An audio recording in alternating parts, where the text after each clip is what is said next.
Want to know what the movers and shakers of New Hampshire's performing arts are thinking? Welcome to New Hampshire Unscripted with your host, Ray Dudley.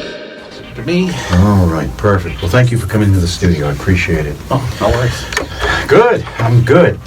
So, Mr. Gleason, tell me a little bit about who you are, what your position is at the CCA, and we'll get into the Bank of New Hampshire stage here shortly. Okay, well, who I am, a longtime theater geek, if you will. Okay. I started in high school in a drama club. Made a career out of it. Really? Yeah, amazingly. Not as an actor, though. That's too much work. I don't know about that, but... No, I switched to technical production quite a long time ago, lighting design. Took a break, hiatus, went into IT.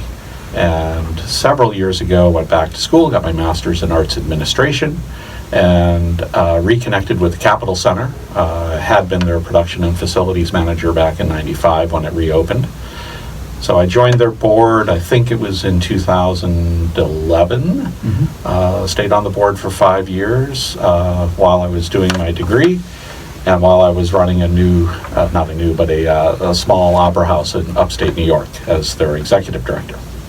At the same time? At the same time. I was trying to, be on the board here. It's quite a commute. Finish my arts admin degree and run a place. So it was a hectic time, but it was good. And then I moved back so I could be closer to home. It was a heck of a commute, 7 hours plus, but it was beautiful in Clayton, New York. And when I came back, I landed a position at the Lebanon Opera House. I was their assistant director. And as my term was expiring on the board at the Capitol Center, Nikki Clark, the executive director, and I had a few conversations. We were in a capital campaign, and they decided, the board and Nikki decided that there wasn't enough of her to go around to run a massive capital campaign and operate the Capitol Center at the same time. So they were looking for an assistant executive director, which is what I am currently doing for them. How long now? 3 years, yeah. 3 years, wow. Yeah, 3.5, yeah. Time flies. So what does that entail? Well, what's a day look like for you? What's a day look like for me? Well, like this morning, I've already had 2 meetings over show announces that are going out for next week. Trying 10 o'clock. You've already. Yeah. No, it's almost nonstop. But I work closely with our programming manager, Viv Lewine. Most of the offers that we put out are a combination of Viv's research and my input, and then we bring that to Nikki, who at this point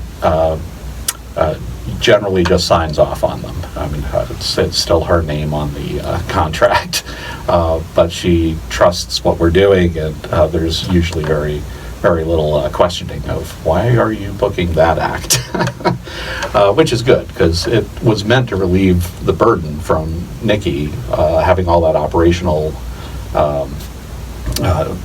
ability, but trying to focus her attention more on the fundraising side. So that's my role there, is to take as much of the operational administrative tasks off of her plate and make sure that the operation stays running. And then we decided we'd open another venue, so that added to the workload. Yeah, I'll bet.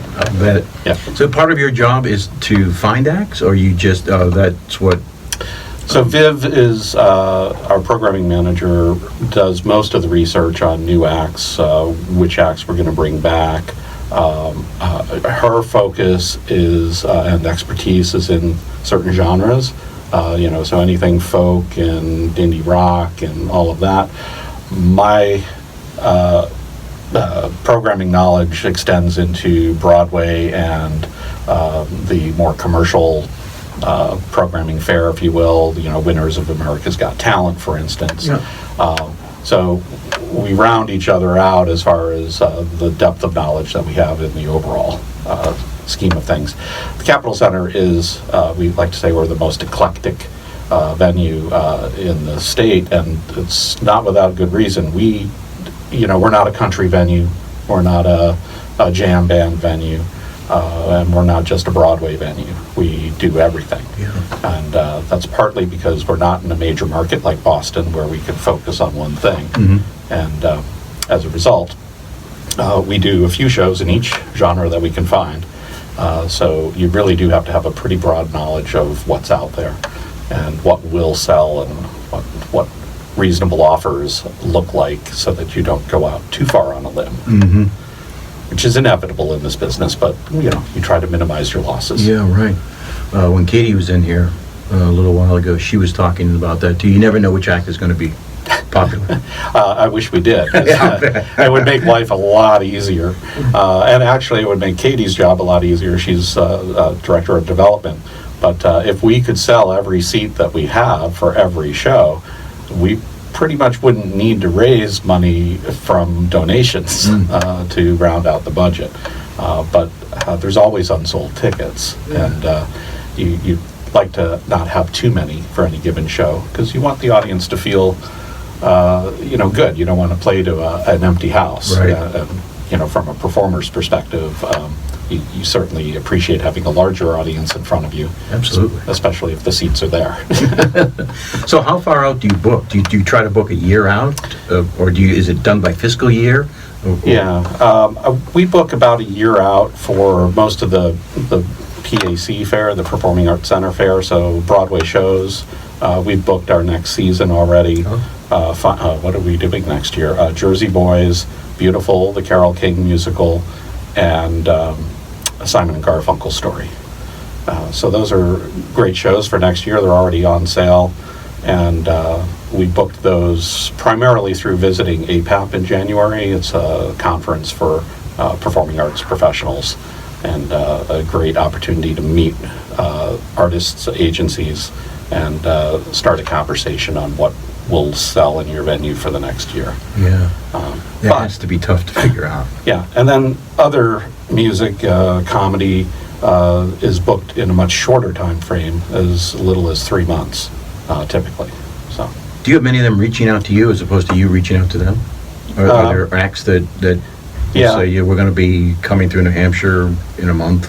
Right. Our programming model works like this. We book our own shows, so that's self-promotion. And we also work with other promoters and do what's called co-promotion. And that shares the risk, which is great. Yes. And also some promoters have easier access to certain artists that won't necessarily talk to us. We're a small fish. But a promoter that's booking an artist in 4 or 5 venues within the region will use our venue with a co-promote deal. So we'll get an artist that we wouldn't have otherwise been able to get. So that's another good avenue. And then we rent the building out as well. Very little of that, but there is some. Is that like I always see these dance recitals that go on. Yeah, the dance competitions and the dance recitals, there's a lot of it. Yeah. And in the spring, we're trying to balance the steady income that those types of events provide. Plus, it's a great opportunity. There's a lot of local dance studios that participate in those dance competitions. And they like it when they come to our own venue in the town that their dance studio is in. So that's a good thing. But there are quite a few of them. And when we look in the spring, which is when most of them are, we try not to put too many weeks in a row of dance comps together because then we don't have dates for other folks. Yeah. There's no parking in town either when they're there. No, and I will say this, it's great for the businesses. I know the restaurants, the kids are up and down the street, the parents, because those are all day long events and all evening long events. So we provide good economic benefit, I think, to the city. Not only for the dance comps, but even our normal shows. People will come up, see a concert, stay in town, and then drive back home the following day. Oh, that is good. Yeah, we do pull from outside the capital region quite a bit. Yeah. Are there some acts that are more difficult to get than others? Yep. I was actually working on one with Viv. I can't tell you who it is because we're still working on it. a Broadway performer, a big name. Okay. And we thought we had a date lined up. That narrows it down. Yeah, I know. We thought we had it lined up in October. Everything was looking good. Our offer, how much you are going to guarantee to pay this artist, whether you sell a ticket or not, was strong. And at the last minute, the date just didn't materialize. And so now we're looking to redo that offer and book that person in the spring. So we get frustrated sometimes. Sometimes it takes 6 months, 12 months, or 18 months before an artist will agree to perform, and it's either their schedule. You say 18 months? Yeah. We've had some offers out there that, we do put offers out with an expiration date, like everybody, but if you have an offer that's out there for what's called mutually agreeable date, then it's really when their schedule coincides with our schedule, and even though the offer may have been submitted a year ago, we'll go back and then refresh that when they say, oh, look, we're going to do a northeast swing, and I remember the offer you put in 12 months ago. We're ready to start talking dates now. And so we will, because, unless we're not interested in them anymore. But that's unusual. Usually, This must be a fascinating job on some levels. and frustrating at times. I guess it's fascinating. From an insider perspective, it's a lot of waiting, a lot of emailing, and a lot of frustration when it's like, I'm trying to build a season, and I'm offering you money that you want, but we just can't work out a date. And it's just, a little bit frustrating sometimes when your season doesn't come together the way you want, not because you didn't offer the right money, just because schedules didn't work. Is it very often? Yeah, I imagine. Are there acts which you can't get simply due to financing? They just require so much? Yes. Well, there's a few acts that we don't get for technical reasons. Our stage, our equipment, our loading dock has some challenges, and some shows are just too big to put in the building. And sometimes the artist will fit in the building just fine. The tour is great. It could be a one-person comedian. Yeah. But their asking price, their guaranteed fee is just too high. Unless we've tried to do $200 tickets, and we just don't think Concord's ready for that level of pricing. We pushed the limit on a few, like we brought Joe Gleason 2 years ago. I remember seeing, I didn't go to the show, but I remember seeing them. And he actually was the most expensive artist we ever had as far as artist fee. He was great, though. Yeah. If you're a Monty Python fan, yeah, you would have loved it. So we screened Monty Python and the Holy Grail, and then he came out and did 60, 75 minutes of conversation and questions. And it was fabulous. He answered questions from the audience? Yeah. That was that nice. They submitted in writing. Yeah? Yeah. Oh, that was a great night then. It was a lot of fun. But we had to price that show. A lot of the tickets were $150 and $100. There were some down at $59.50, but that was there weren't as many of those. Is that pushing the upper limit of what the market can bear here? It did seem to work. We sold over 1,100 tickets for a 1,300 seat house, and there's always some that you devote to marketing, sponsors, artist comps. So sellable, we usually have a sellable capacity of about 1,250 after you get rid of all the freebies. But we did very well with the show, and it was a fun night for the audience. It was one night only? Yeah, one night. Is that typical for most of those guys that come in? That's pretty typical for this area. Again, it's partly the population that's in the area. You can support a show coming in and touring and doing a week or 2 weeks in Boston. So the metro area is just large enough to support it. But out here, especially with Broadway, we're generally one performance on a national tour. I think Mamma Mia was one of the exceptions where we did 2 or 3 nights in a row. Folks love that And show. it is amazing how ABBA sells, Isn't it? It's unreal, and it's catchy tunes. Yeah, I know. mean, if you grew up in that era, it's music you want to hear again and again. I All guess. these theater companies that do it, they sell out. It's Yeah. fascinating to see that. Yeah. So and that's a little bit of a dilemma for us. We're a nonprofit organization, and our mission is to inspire, educate, and entertain.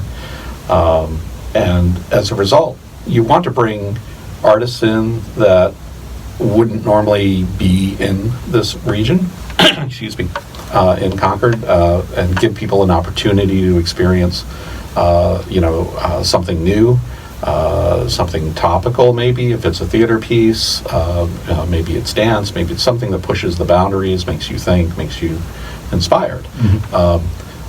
That typically is very non-commercial type of work and doesn't sell as well. And so we do have, it's mission-driven work essentially, but we do book shows that we know will lose money. Yeah, that's just The part nature of it. But as a nonprofit, that is part of our mission to expand what we do here in the region, to give people a good understanding of the arts on the performing level. And sometimes you just can't make money doing that, but that's okay. As long as we don't go overboard in that direction, Right. we find a balance between profitable shows and shows that aren't as profitable financially, but very rewarding in other ways. And that allows us to stay in business. So there is a little bit of a fine line. If our interest was, let's make a lot of money, you would see primarily commercially driven. Mamma Mia every other We'd weekend. be doing Mamma Mia, we'd be doing Kids Bop Live, it's like all the, it's good, it's still good entertainment. Yeah. And it's fun, but it's not the type of entertainment that would make you think necessarily. So we like to think we have a pretty good mix. You always hear the nightmare stories that of some group or something that in their contract, the one that always comes up about the green M&Ms. M&Ms, Yeah. Do you have to deal with that? Nowadays, it's not as prevalent a practice to put unreasonable demands in riders.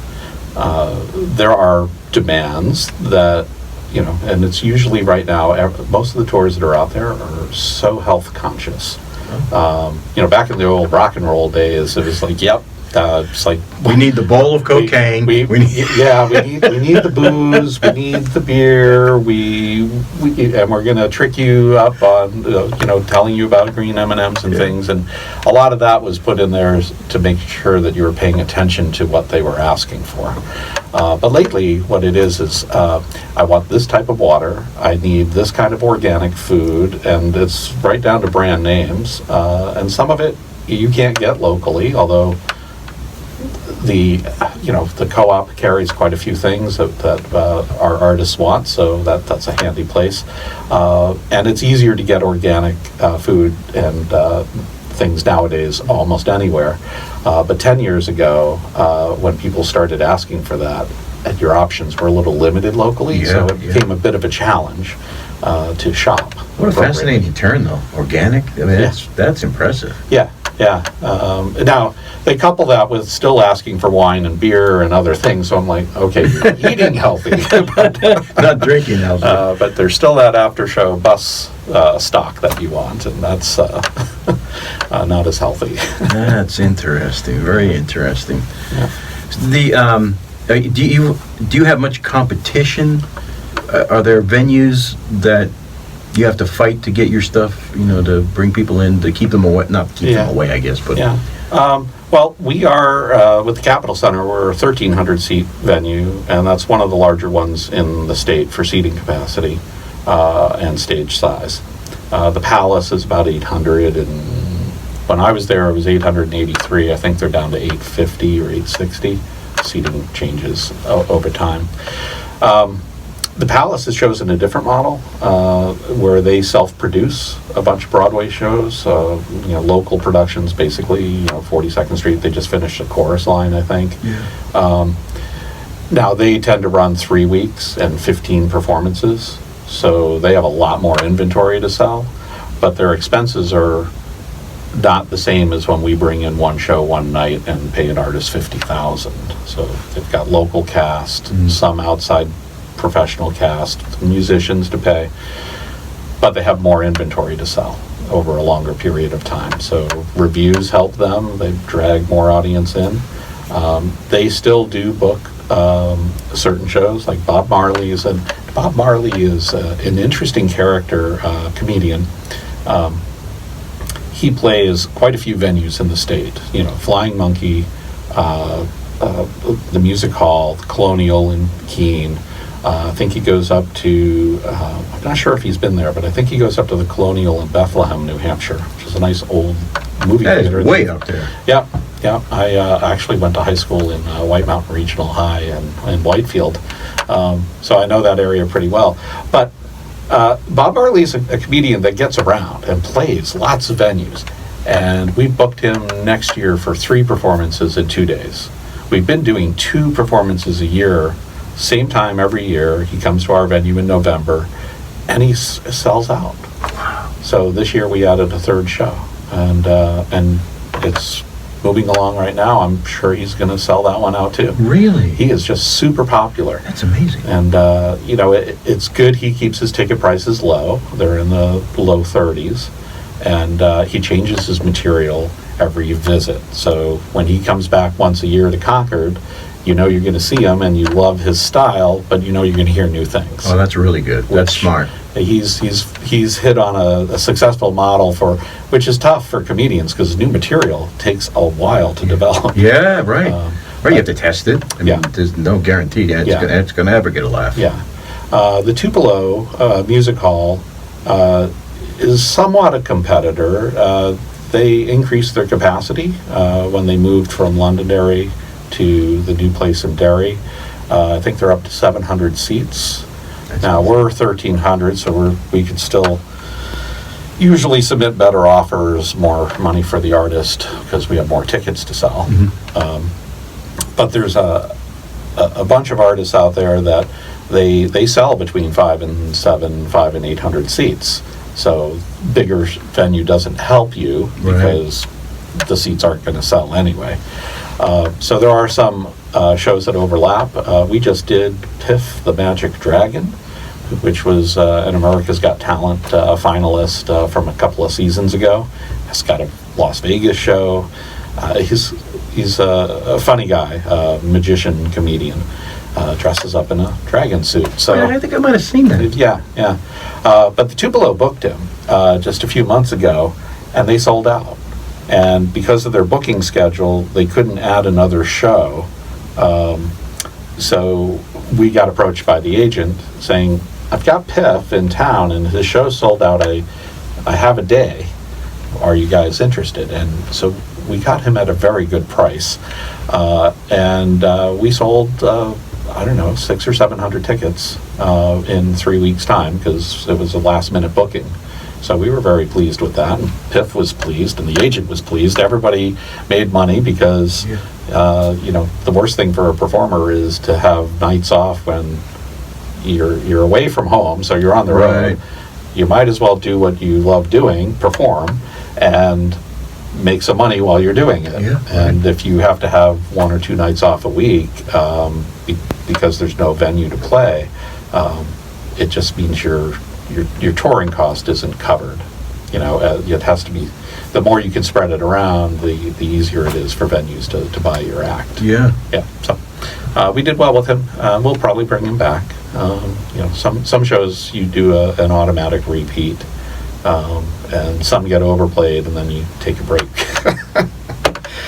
for a while. We like to bring new acts in whenever possible, but there's an inevitableness of, that show did so well last year, the demand was so strong, we can't even wait. Usually we're 2 years before we bring someone back.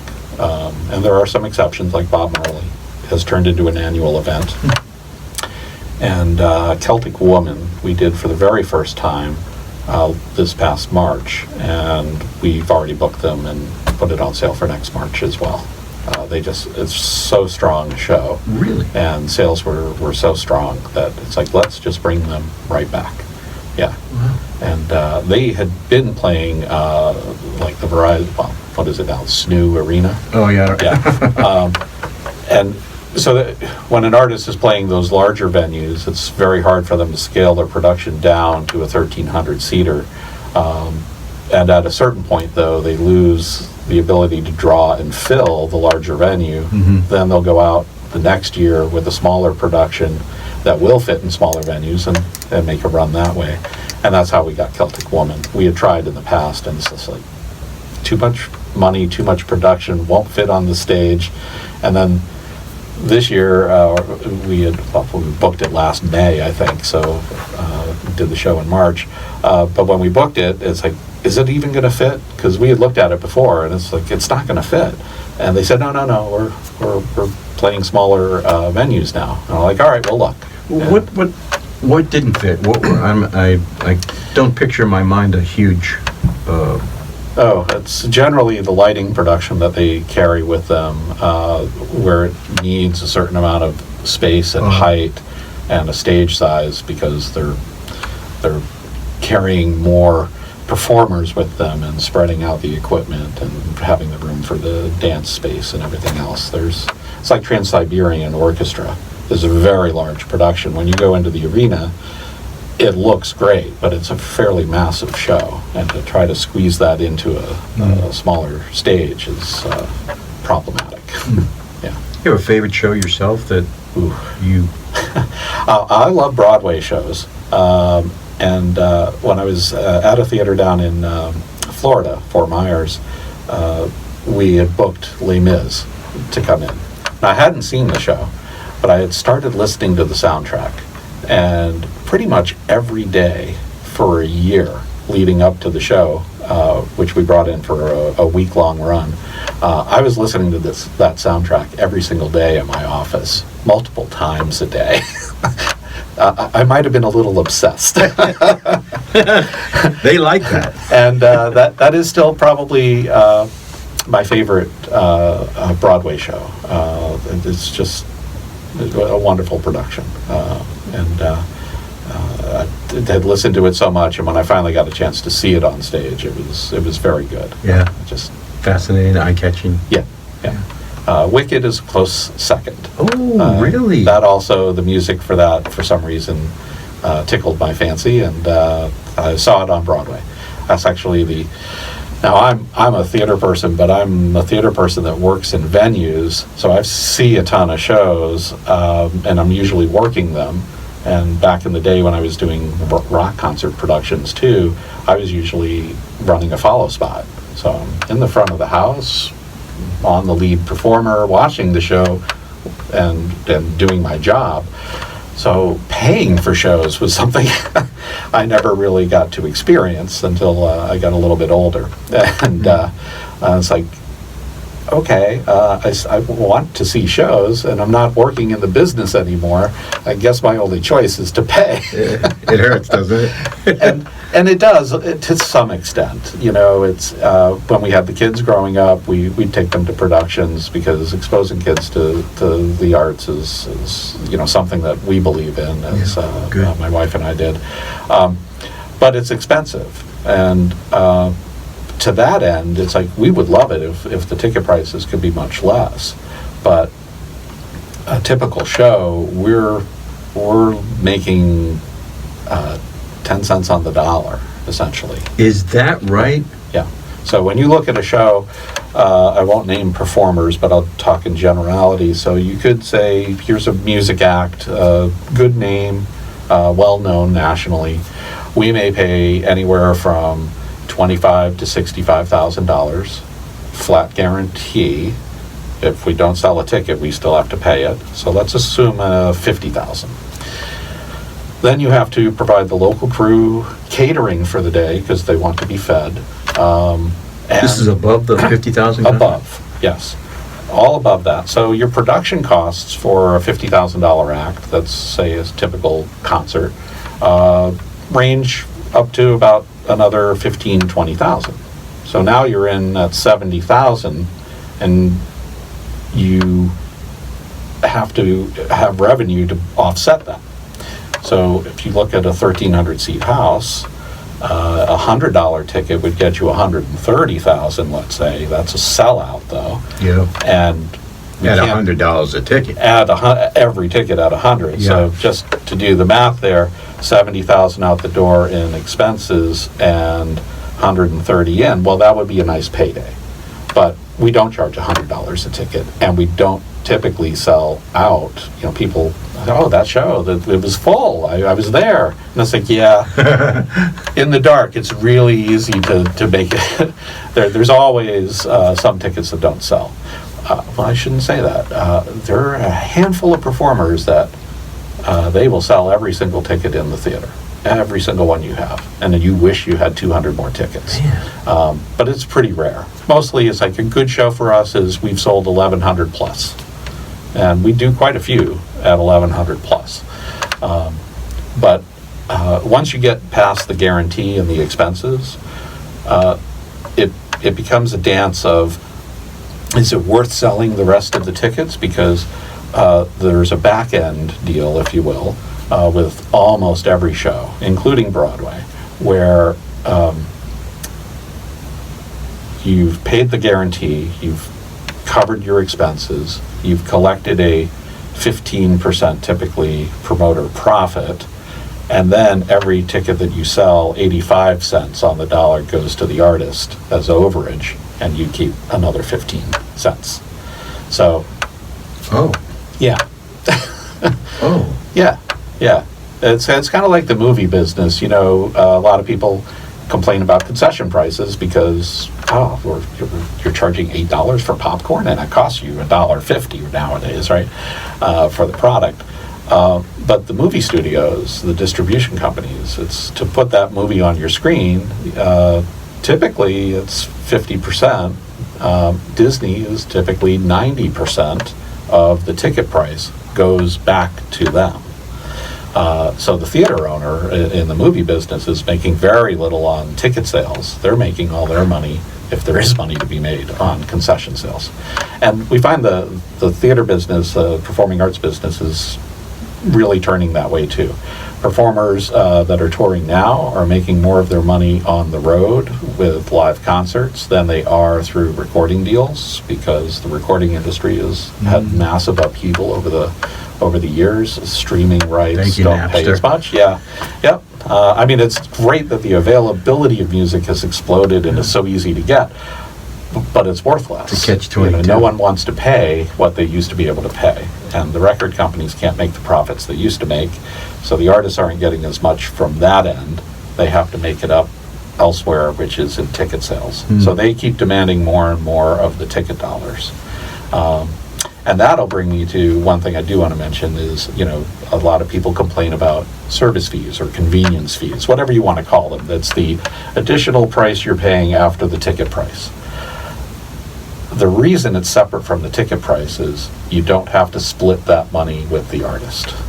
If you put it in the ticket price, they want 85 cents of that. So I see that. when we have a ticket fee of anywhere right now, our fees vary. We finally moved to a variable model instead of doing one size. So we're anywhere from $375 to $875 a ticket, depending on the price of the ticket. We tried to make it reasonable across a broad range. But that money stays with us and helps us run the business. If we built it into the ticket price, then the show wants that. Yeah. So.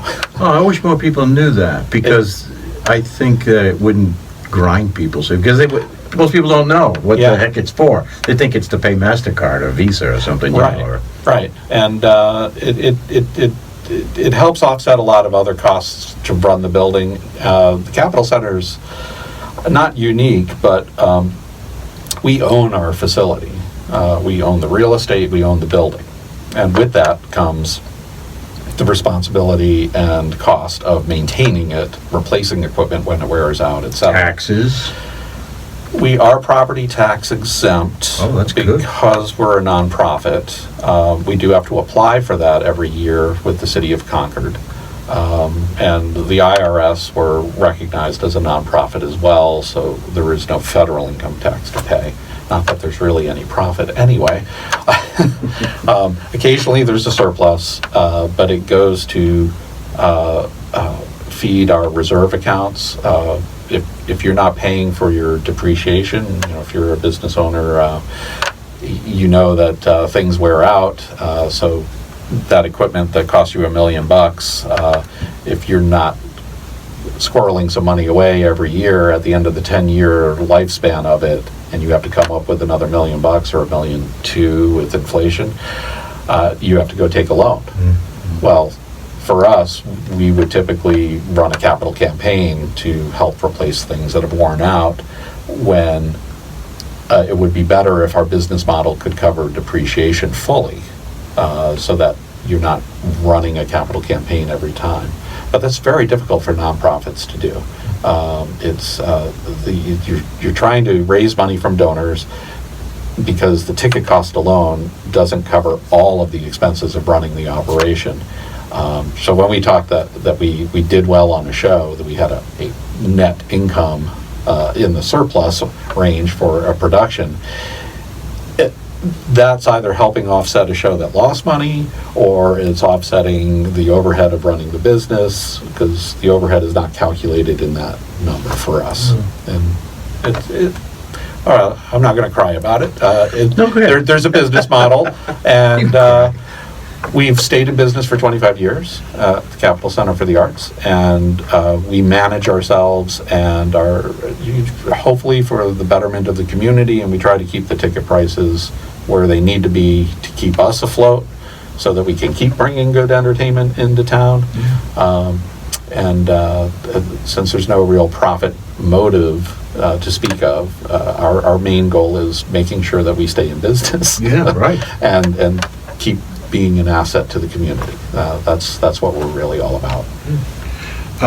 Couple of questions about Sure. that, and then we'll get on to the Bank of New Hampshire stage.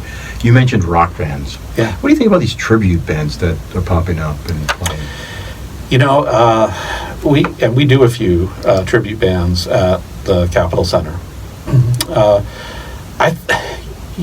Everybody loves the music of their childhood, and we're getting older, and the rock bands that I knew and loved in the 70s, many of them are sort of a shadow of their former self, if they're even still available to tour. And quite frankly, some of the tribute bands, the ones that really put some effort into it, have good production values and have performers that lean into the style of the original performers and mimic it, I guess, is probably the best way to explain it. The more it sounds like the original, the more an audience is accepting of it. And I think tribute bands for a while had a pretty bad rap. It's like, it's fake, I don't want to see it. But hey, you can't get Elvis anymore, you can't get Johnny Cash, you can't, even brand rock bands from the 70s are, going away. Are they a big draw? Do a lot of people go to them? They do, because there's a certain nostalgia over them. Yeah. Jersey Boys should be great. I know it's not a tribute band, but I mean... Right, yeah, Jersey Boys, people love the music of the 50s and 60s and 70s. Yeah. And I suppose some of the younger set loves the music of the 80s and 90s. There was music in the 80s and 90s? I guess, yeah. Actually, some of my kids are like, oh yeah, they made me listen to some of the music from the 90s and the early 2000s, and I'm like, some of it's not bad. And I think back to the music that I liked when I was growing up in the 70s, and my parents, knew the music from the 50s and 60s, and they were like, what are you listening to? So I think that generational shift happens every decade. There's some overlap, but you get too far removed from the bands you used to like, and it's like, this stuff doesn't sound like anything I like. Yeah. But I actually listen to quite a bit nowadays, and most of the time I don't know who the artist is. I have Spotify on or something, and I'm listening to something, oh, that sounds really good. I have no idea who it is or what the song's name is. I'll have to go back and look at my history to figure it out. And I know some people just stay current with music because it's of super interest to them. Like I said, I'm Broadway and comedy and some theater stuff. Music is good, but I've never been one to follow a particular band or through their career or anything like that. I think the closest I ever got was the Beatles. That I ever. Well, I'll tell you, the one actually on the music front, the one band that I listened to in the 70s was Renaissance, which was a progressive rock band. The lead singer, Annie Haslam, was phenomenal. I mean, her vocal range was incredible. But they you didn't hear their songs on the radio because they were 20 minutes long. And commercial music goes for the 3-minute song. Yeah. And but their music still moves me. I listen to it quite a bit. And so, everybody has, I think, favorite performers and music that soothes the soul or speaks to them in a certain way. So do you, along the music spectrum, do you have classical stuff that comes in? We do very little in the way of classical at the Capitol Center. We do some, and it's usually done through the Guile concert series. William H. Guile Trust Fund, which was set up by his daughter, which I can't remember her name, but it was established back in the 60s, so it's 50 years strong. Their mission, the trust fund has rules around it, and there's a selection committee that follows those rules and produces shows.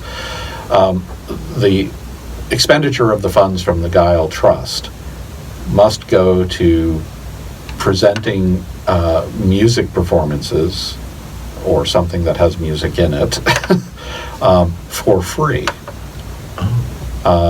to the people of Concord and the region. So they cannot charge a ticket entry fee. And they are able to book, typically, they do all their bookings through us. We help them book the shows. We go after and do the artist offers and contracting, and they pay the bills. Those are interesting deals because the artists are used to playing for ticket prices that are not zero. But a free concert does happen every now and then for most artists, so they're like, it's a trust fund? Okay, I guess. So they figure it out. But for those shows, we are able to use the selection committee's guidance, and some of them skew over to the classical, jazz genres. So we benefit from that a little bit at the Capitol Center because it's stuff that typically wouldn't sell as strongly. But it's wonderful that the Guile Trust exists and we get free music and shows that a great relationship. Are able to come in. Yes, we've been, I think we've been the exclusive performing venue for them for several years now. And we actually have booked at the new venue one Guile show already, which will be in September. And so it's a different experience though to go to a new venue, and it's like, there's no cost for that show. That's interesting. Well, we might as well make the segue. Okay. Since you brought it up, even though I have other questions that I wanted to pose. But let's talk about the Bank of New Hampshire stage. So whose idea was it to reach out and create a new venue, and what was the purpose behind that? I mean, I think I know, but for folks who don't. So the Capitol Center for the Arts, we have our large venue, and for several years we had experimented with the Spotlight Cafe, which is a 200-seat listening room style for smaller artists that can't sell 1,300 seats. But we convert our downstairs lobby and Governor's Hall space into the Spotlight Cafe to do those shows. And you cannot hold an event simultaneously downstairs and upstairs. So it takes some days away. We weren't able to keep it running on a regular enough basis to make it worthwhile. But the ability to do shows that are going to sell 1,000 or more tickets, there's only so much entertainment and artists out there. And the competition in the area, Music Hall, Colonial, a couple of other places, and dates available that we have. Dance comps take up weekends, dance recitals, the Met programming that we do, the HD broadcasts take up a certain amount of time as well. Make it difficult to just survive on booking those big shows. And we know there's a huge list of performers that we'd love to bring in, but they can't sell anywhere close to 1,300 seats, and we couldn't devote enough space and time to the Spotlight Cafe for 200 people without compromising the upstairs. So we were looking to do a second venue. And various consultants, as we were gearing up for a capital campaign, looked at our business model, looked at entertainment, where it was going, and said, a second venue for your organization would strengthen you in these ways. And that was a multi-year process of figuring out first that, okay, that makes sense. We should do smaller shows, and we cobbled together the Spotlight Cafe to do it. But then it became apparent that we couldn't live in the same space, really, and make it work for upstairs and for downstairs. So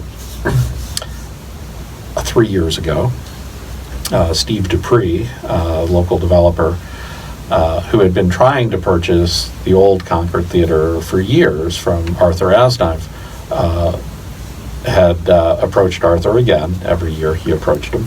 And in that particular year, so I think that was July of 2016,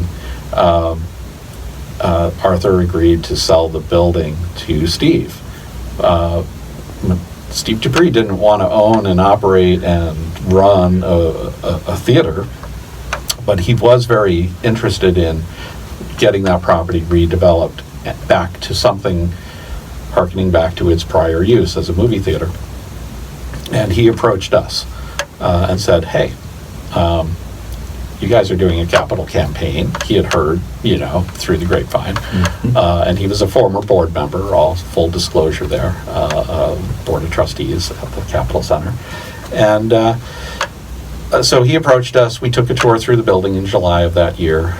And then we quickly ran through a pro forma, put together what could we do with that space? Is that right for us to go outside of our building? We knew we wanted a second venue, and it seemed like a good choice, but there were a lot of unknowns. So we had a lot of due diligence to do, and mostly through the fall of 2016, we spent a lot of time developing scenarios and budgets for what would we program there, how would this work, what staffing do we need, and how does that work with shows we're doing here, and can we put enough down there to pay for that building? And in the end, we decided to move ahead with the project. And then that took another year because financing that became a challenge. We were in the beginning stages of a capital campaign, and we knew there was close to $2 million that we were going to raise to do a second venue, carve out more with soundproofing, et cetera, that would live within our footprint at the Capitol Center. And we said, if we repurpose that $2 million that we haven't raised yet over to this new second venue totally separate from our space, we do gain the advantage of having a totally separate venue. So shows at the same time, on the same night, are not an issue. Mm-hmm. So we said, okay, if we repurpose that money for there and raise it, then we still need X number of dollars to get the project moving. So we explored federal historic tax credits. We explored new market tax credits. And then we still had some remaining residual debt on the Capitol Center itself. And we needed to get that refinanced. And then you needed a bridge loan to pay for that project, the new second venue, while your pledges from the capital campaign were coming in. So through all of that, we managed to get the process underway, and it took quite a while to get done. We were working with the architect at that time to develop the plans more fully.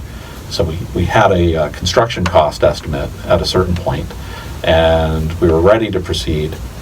And we were hoping to delay and not start the construction as early as we did, because we wanted to get more money in the door from the capital campaign.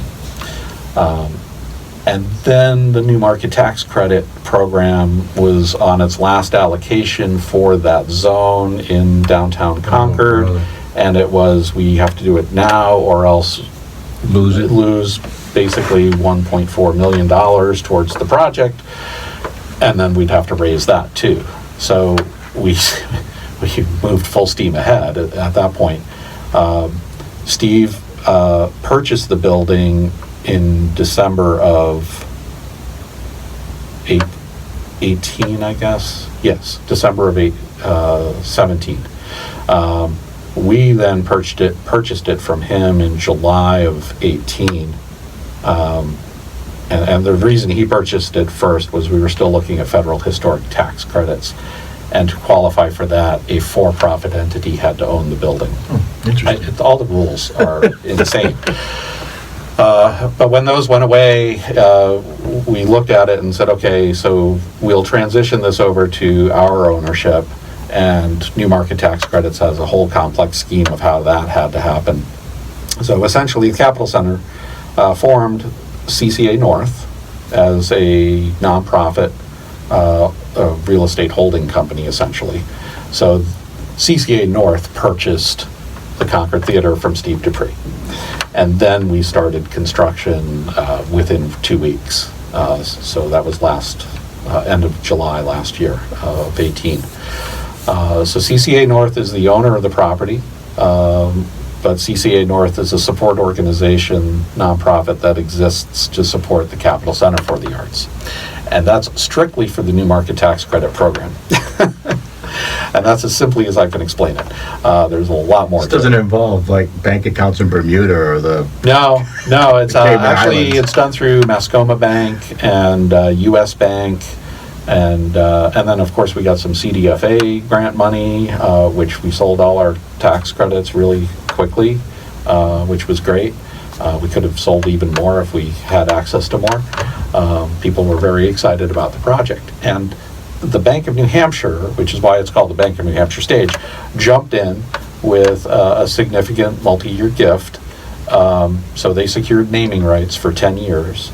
And it became the Bank of New Hampshire Stage for the venue name and project.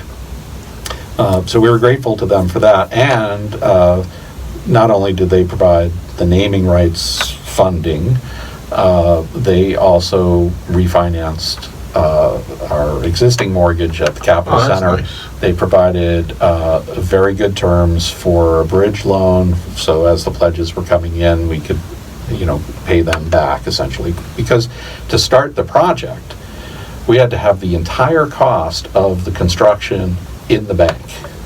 So that, Really? I know, yeah, we couldn't pay as we went. It had, because of new market tax credits, everything had to go into an investment account that fully funded the project, and then the project can start. So that's how we did it. So we borrowed essentially what we needed from the Bank of New Hampshire to fully fund the project, and then are working furiously behind the scenes to raise the capital campaign money so we can pay off that debt. Because our goal is to be totally debt-free, ideally within the 5 to 7 years of being open. The new market tax credit runs for 7 years. It's one of those little twisty things the federal government makes you do. But at any rate, we're well on our way. I think we have about $1 million to go on funding the Concord Theater Bank of New Hampshire Stage. And that will help us pay everything down and own the buildings free and clear, no mortgages. That's not to say that our capital campaign will be over, because the original capital campaign envisioned the second venue on a smaller scale, so we had to increase our goals. But it also included some improvements at the main campus at 44 South Main, which we've made some progress on, but there's still work to be done there. So I don't know the remaining amount off the top of my head, so I won't spew out a number that is incorrect. But there's more to go after this next million. All said and done, what do you think it's going to end up costing you to own the building and renovate it? $6.9 million. Huh, that's pretty accurate. It might be 6.8. I see. It's above 6. There's quite a bit of new technology in there. The lighting. I wanted to ask you about that. The lighting and audio systems are top notch. We've gone with an LED lighting system, mostly moving lights. Nice, wonderful looking truss. We decided not to do a movie projector and screen, which would be the traditional approach. We still do need to run video for the Met Opera, the National Theatre Live, and the Bolshoi Ballet, but we chose to go with a high-definition LED video wall. So that like a jumbo-tron kind of thing? Very much like. It'll be 25 and a half feet wide and 15 feet tall on the back wall of the stage. And if you watch American Idol or America's Got Talent or actually any of the award shows, all that scenery or the technology is all LED based, so they can change everything in the background at a moment's notice. Ooh, you guys are so we have edge. that. Wow. Yeah. But just the back wall. We didn't do out into the audience and yet. It's expensive.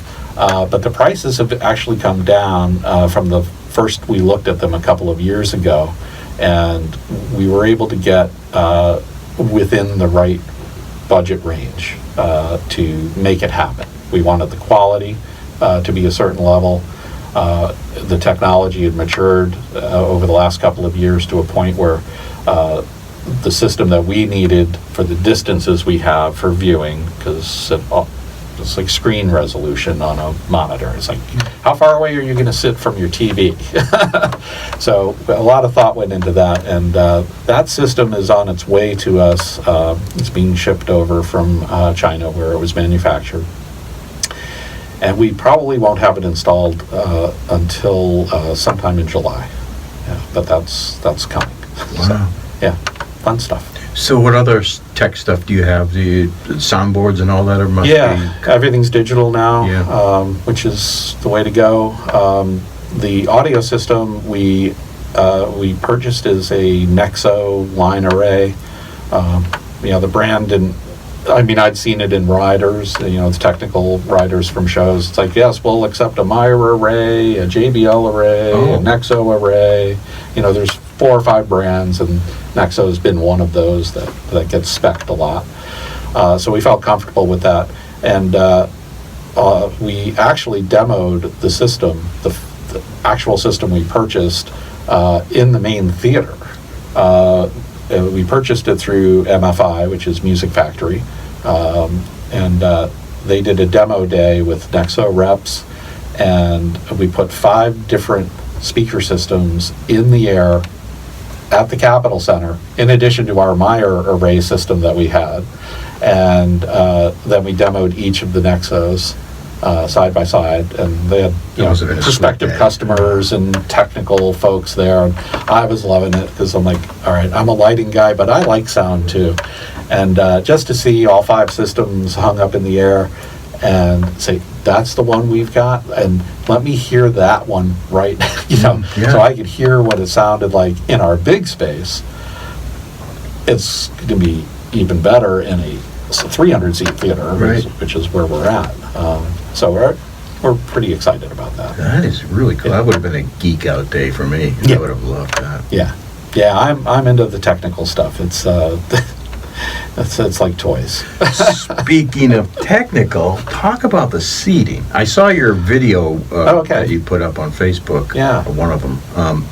And the retractable seating, talk about that. Yeah, we knew that we wanted this space to be flexible.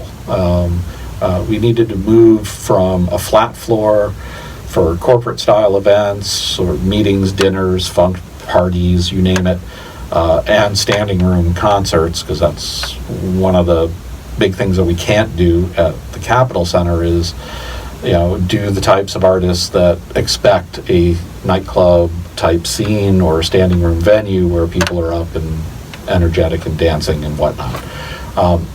So we decided, in order to accommodate the sit-down crowd for singer-songwriters or for the Met, we needed a seating system, of course. But we also knew we didn't want to spend a lot of time and labor costs to set it up and tear it down every other day. Yeah. So we purchased a system that's kind of, the easiest way to describe it is like bleachers, but it's so much not like bleachers. It's really a stadium seating, like in a standard movie theater now. Regular theater seats with cup holders, padded seats, backs, the whole 9 yards. And the system, to retract it, you fold the seats down. They all fold in one row at a time, so it takes 10 minutes to do that. And then you plug in the remote control and push the button, and it motorized just Crazy. retracts directly under the front row of the balcony.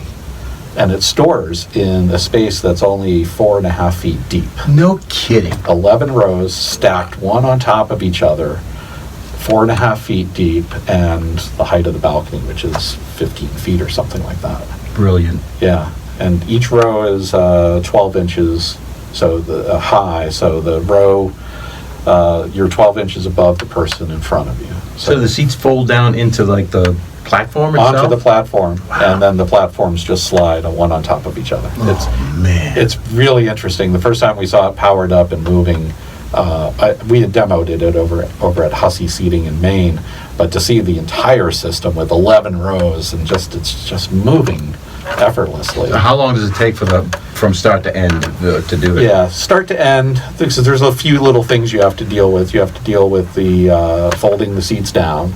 The side rails have to be removed. Manually? That's all manual stuff? That's manual. There was an option to do that automatically, but the way they worked looked weird and took more storage space, so we opted this other way.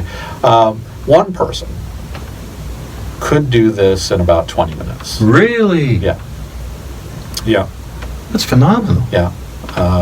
So, we can change over and say, great, we did the Met Opera Saturday afternoon, starts at 1 p.m., ends around 4, have all the seats out, and then they leave, you take the railings off, you push the button, it goes back, and now we can do a standing room concert that 20 night. minutes later. Yeah, without taking, 4 guys to stack chairs and all that. So we're excited for it. That is sweet. Yeah, a little expensive, but Yeah.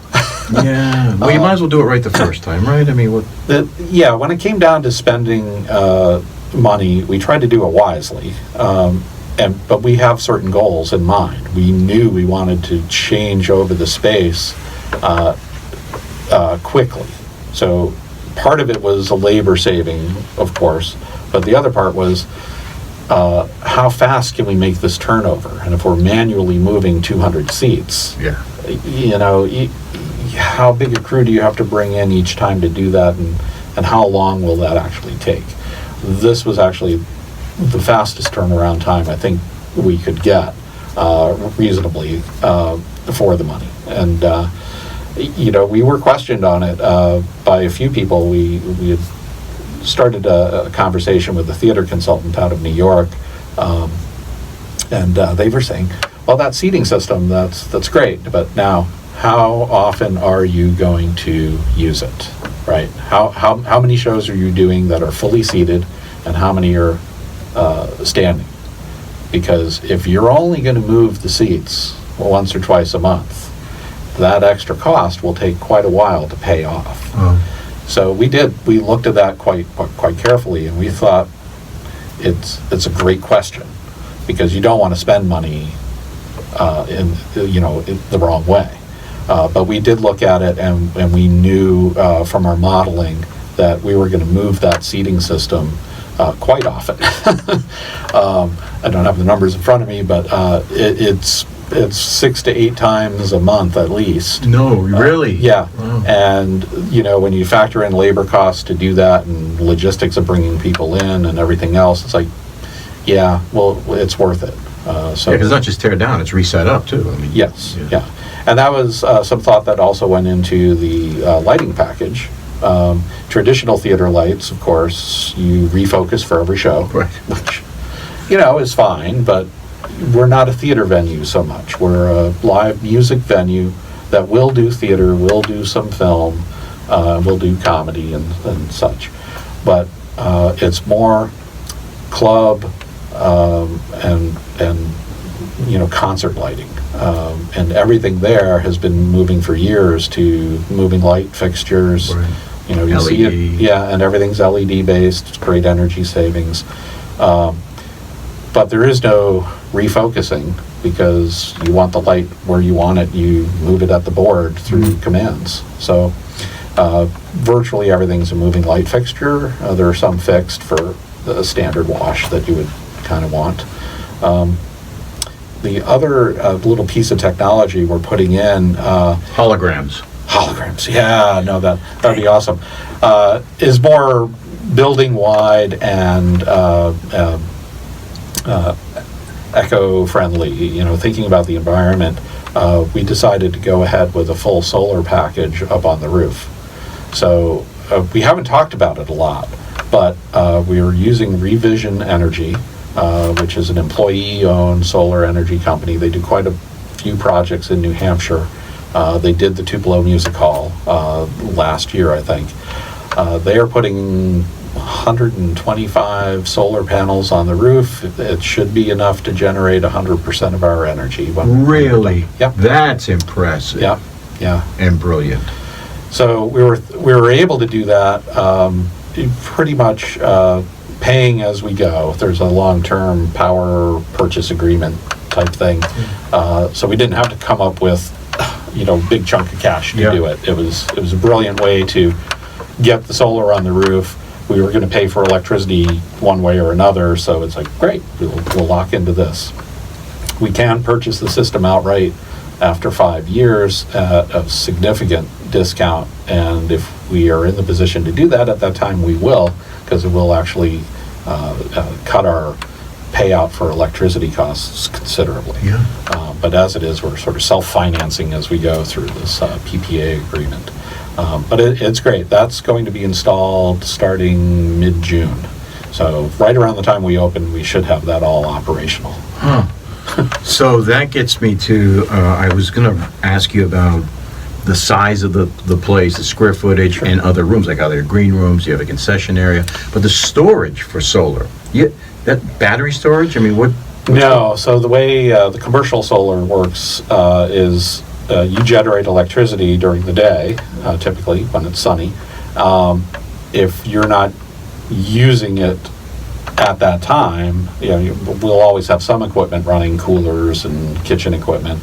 But any excess that you're not using that it's generating gets fed back into the grid and credited to your electric account. Yep. So later on that night, when we're using electricity when the sun's not shining, we're basically using the credits we've built up for generating. So you don't need to store anything. Right. Yeah. And that's a good model. That seems to work pretty well. Yeah. So we're excited about that. The building size and spaces, the old Concord Theater was a narrow lobby going in that opened up to the building in the back, because it doesn't look like much from the front of this. When you walk by on the street, it's like there's a... You almost don't even see it. Originally it was 499 seats, had no balcony though. We did need, because it was a movie theater, the stage area where the screen was fine, but there was no place to put dressing rooms. So part of the design change was to move the stage forward so that we could gain space for dressing rooms and a green room behind the new stage, which shortened up the audience area a little bit. So the original seating was 499. Of course, people were a little differently sized back then too.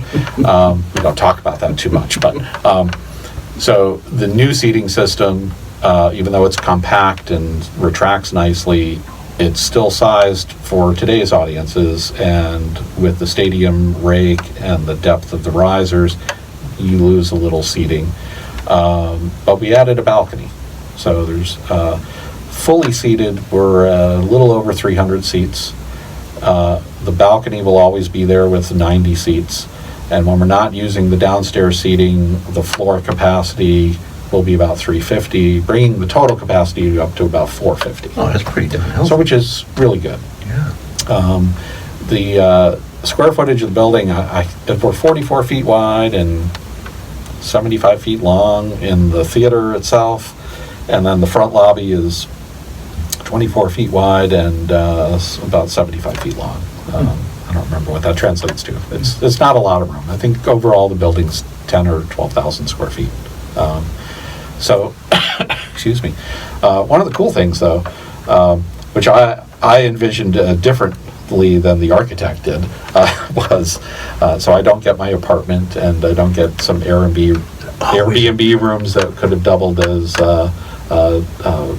overnight guest rooms for artists. Shucks. But that's a good idea, though. Yeah, and if there was more square footage, we probably could have realized that, but in essence, we didn't have enough space in the downstairs lobby to really accommodate 300, 400 people. You know, it's just a pass-through to get into the theater. So the architect said, you really need more space for people to hang out. And so the entire second floor of the front building, which used to be the manager's office, projection booth, an apartment for the owner, and an open space, that has all been opened up entirely. There's no posts, no columns, and it is 24 feet by 75 feet. There's a new bar there.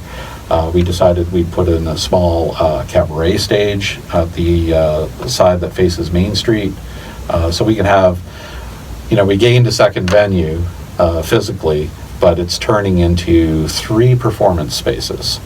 The main theater at Bank of New Hampshire stage, the second floor cabaret stage, which we haven't named that second floor space yet, so we're working on that. And then the loading dock sits out there in the alley between the property to the south and our building. And we'll use it for loading and unloading, musicians, etc. But it's a nice big flat area, raised level above the walkway and driveway. So we could do some outdoor concerts there. No kidding. Yeah. How many people could you think you can fit back there? In that walkway, depending on how Steve Dupree redevelops the south side, because he owns the south side we own our building, but he owns the other side of the alleyway. There are some plans to turn that into a very cool courtyard plaza area. That would be thinking sweet. 150 people anyway. And to have a hustling and bustling retail restaurant row, if you will, our venue for performances and some outdoor things in the good weather, it's going to be very nice. Oh, that's going to be really, really sweet. Yeah. So, did I see you have a kitchen? We do. The original concession area was a disaster when we got to the building. It had been empty for 25 years, but they had never put in a kitchen there. It was your typical popcorn machine and some candy items and soda fountains. So one of the things we knew we wanted to do with the second venue, if we could, was provide more amenities for our patrons. When you go to the theater, it's great that, if you come to the Capitol Center, you can get a beer or a wine or some soda or water, but our hot food item is pizza, which is nothing wrong with it. I love pizza and I eat quite a bit of it, but it's limited. And, you know, if you're there, it's like, oh, I could have a slice of pizza or a box of candy. Yeah. You know, it's not as much as we would like to offer. So the new venue gave us the opportunity to put in a full kitchen. No grease hood, so no fry later or anything like that. And the menu is being worked on right now. We've hired a new food and beverage manager for the new place. His name's Walter Bichet, and Walter started just last week, and he's made tremendous strides in our concepts of what we wanted on the menu and putting it into reality. Yeah. You know, from someone that actually has food experience in designing, you know, and laying out and making it function in a kitchen environment. Our food experience is in the other side, consuming it. Right. So I was like, well, this tastes good. Something like this. I don't know what that costs. I don't know what you have to charge me for, but Walter knows all of that. And he's going to town on getting that end of our business plan operational. So we're very thankful we hired him. But the kitchen is going to be great. We're going to open. The current plan is to be open 2 hours before show, so people can go from work, if it's a weeknight, stop in. We're not a full restaurant. We don't plan to be, but it's small plate menu items. Would be good food, served hot.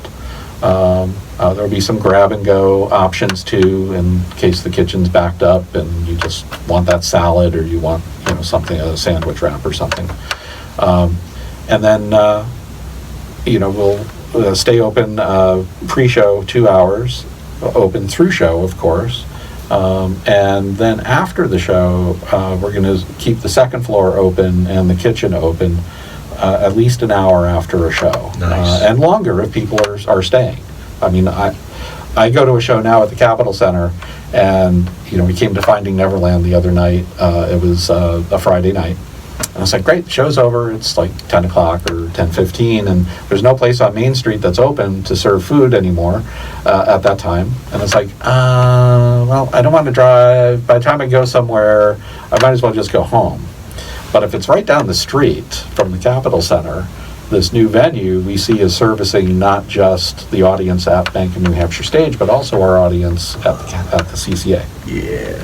So if you're coming to a show at either venue, and you want to stop in pre-show or post-show, you're more than welcome to. Well, you've cornered that market then. Yeah. I mean, really. So we have a built-in, hopefully, audience that we can service, and if you're just in town and want to check out the venue, don't have a ticket, and just happen to stop in for a bite to eat and a drink, you know, we'll show you our brochures and everything. We may have a singer-songwriter up on the second floor cabaret stage, and that you can enjoy while you're having a quick bite. But it's that section will be open to the public as long as we're open for shows and whatnot. Entry into the building is a little different than at the Capitol Center. So for those people that have been to the Capitol Center, you come in up the walkway through a security screening line, and you're in our outer vestibule where the box office is. And just as soon as you go into the inner lobby, we scan your ticket. If you don't have a ticket, you don't come in. Well, the new venue, we needed a way to get our patrons from the Capitol Center to come in and grab a bite to eat on, say, the second floor, or order downstairs. But so we knew we couldn't say you have to have a ticket to get in the building. So we're going to scan our tickets at the entry doors into the audience chamber. So you can walk in, as long as our doors are open. We should have the food operation running if there's a show. The other big change, we are moving our box office that's currently at 44 South Main Street. We're moving it down the street or up the street. It's north of us. I keep saying down the street, but it is up. We're going to move that right to the new venue. So the Capitol Center for the Arts owns and operates the Capitol Center Chubb Theater and owns the Bank of New Hampshire Stage. We'll have one box office that's open And this will be a change to our hours. After market days, we will start operating noon to 6 Monday through Friday. We've been closed Wednesdays for years now, but we're going to go back to a noon to 6 schedule Monday through Friday in the new venue. And one cool new feature down there too is there's a ticket window that is facing the street, so you can walk by on the sidewalk and purchase without even coming in. When we're using that, so that's kind of cool. Can you purchase your tickets online electronically? Oh yeah, absolutely. Our service fees, convenience fees apply for online sales or phone sales. Walk-up sales we've tried to keep and so far have maintained no service fee. So if you do get the benefit if you come to town or you're in town for business or you work here or live here, it's convenient to stop by the box office and you can avoid a service fee. But we don't mind if you call us either. Yeah. Because that helps support the organization. Absolutely. And, so when does it actually open? What's the first date? The first performance is June 22nd, which is a Saturday night. Coming up. And it is coming up. It's less than, what is it, June? It's not June 1st. Tomorrow's June 1st. Tomorrow's June 1st, so we have 22 days. Yes. 15 working days, I think. The construction is still ongoing. Doors were hung yesterday. The bar is being finished. Painting is almost done. Carpet, I think, starts today in the lobby or the second floor, and then we'll be moving through to the back. So everything is coming to a good close. And the things we worry about right now are, we have our permanent power is turned on, which was helpful because you couldn't schedule the elevator inspection until the power was on. And there's just a lot of details to get a building open and get a certificate of occupancy. And that's really been what we're working towards. We know there will be a punch list of items that, whoops, that's not done. But you have to be done to satisfy the inspectors and to have a safe building, fire systems operational, everything, it meets life safety code. And we will be there. I think we're planning just before market days, we will have our CO. And that way, hopefully, we can do tours of the space during market days. That'd be nice. So, yeah. Are you going to have a preview night, or is just opening night it? So we're doing a couple of things. One, a full grand opening, official grand opening, we're pushing off into October. We're considering June 22nd on to be previews. It's like extended previews on Broadway, where they'll mount a show and it's like, yes, it's in previews for months, and now it's open. So we know we have a lot of work to do, integrating the food and beverage operation, working out the kinks in a new building is always a bit of a challenge. But we didn't want to have the building finished and not have anything in it. So we did program shows from June 22nd on, mostly Friday and Saturday nights, all throughout the summer. Our eventual goal is to get to Thursday through Sundays, pretty solidly booked all year long, 52 weeks a year. We probably won't be open on Christmas Eve if it's a Friday or Saturday, but in general, 52 weeks a year. But yeah, we're pretty well on track to have 2 shows a week right now, all through the summer. There might be, I think July 4th weekend is, we're going to take a little break for that. And sort of assess where we're at and finish up some punch list items. But the open house tours during market days are when the public can just come through, get a look at the space. The performances are paid. Tickets are on sale now. Where can I find those schedules? Online? Yeah, online. Website? So we have banknhstage.com and we have ccanh.com. Banknhstage.com takes you back to our site, branded a little bit differently. I am seriously thinking now that we've seen it in operation, melding two venues into one site, I think we're actually going to split them apart. So we're still using banknhstage.com because when we do make the split, we want people to use that. Sure.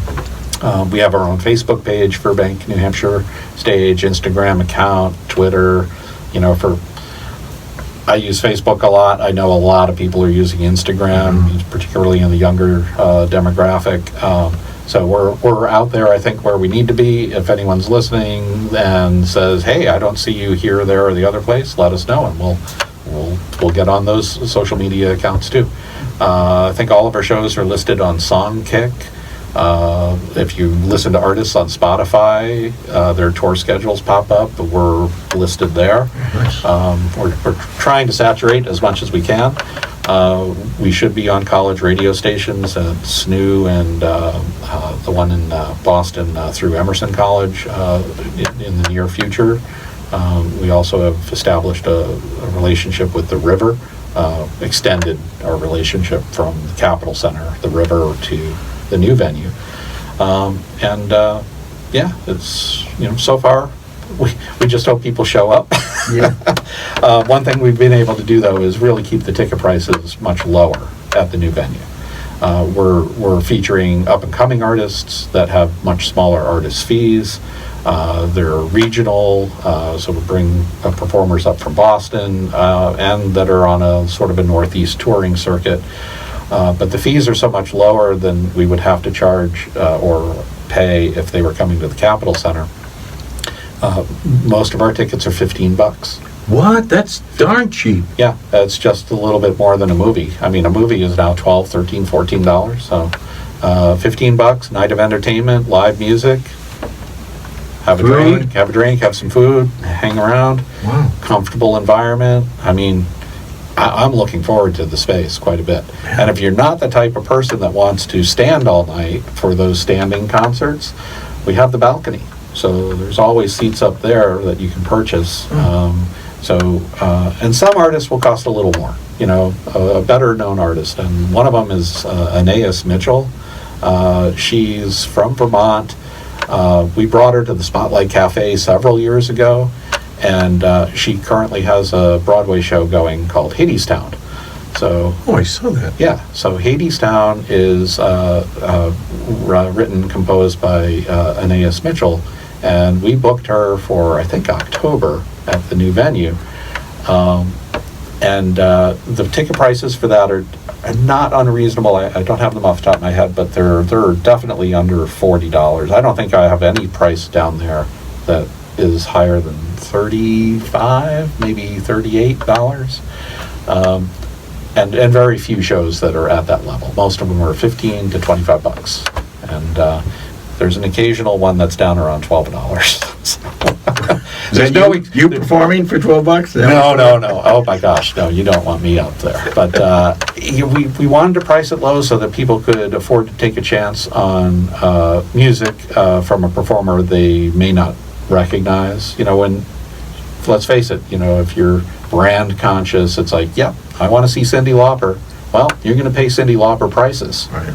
If you want to see someone that you haven't heard of, but you listen to their music on Spotify and say, that sounds pretty good, I'll pay $15 for that and take the chance. You'll discover a new artist. That's what we hope happens. So I know Kapow is a local group that will be performing there. Yes. Are there other locals, and how are groups getting in touch with you for this? Right. So, Theater Kapow is, we've been chatting with Matt Cahoon. We are doing a June 30th event where they'll announce their season. 2 of their shows will be in our space next year, as well as still performing down at the Derry Opera House. So that brings a little theater into the mix at the new venue. Local musicians, local and regional, we're engaging quite a few of them right now for opening acts. The main theater, Capitol Center for the Arts, a lot of times people approach us and say, I can open. Do you need an opener? And it's most of the time the answer is no. And not because we don't want an opener. It's usually the national artist is like, no, we're covered. We have our own opener, and here's what you're paying for them, by the way. So we don't get a lot of opportunity for that at the big venue, but the Bank of New Hampshire stage, most of the artists that we're bringing in, we are adding an opener on our own. So if the show starts at 8, it's starting with an opener, if it's listed on the website, and most of them have that by now. And then the main act will take the stage. They'll play about 30 minutes, take a little break to change over, and get the main act on the stage by around 9, and they'll do a couple of hours typically. So it's a good night of music. That is a good night. And the ability to bring in more local, up and coming, get them out of the.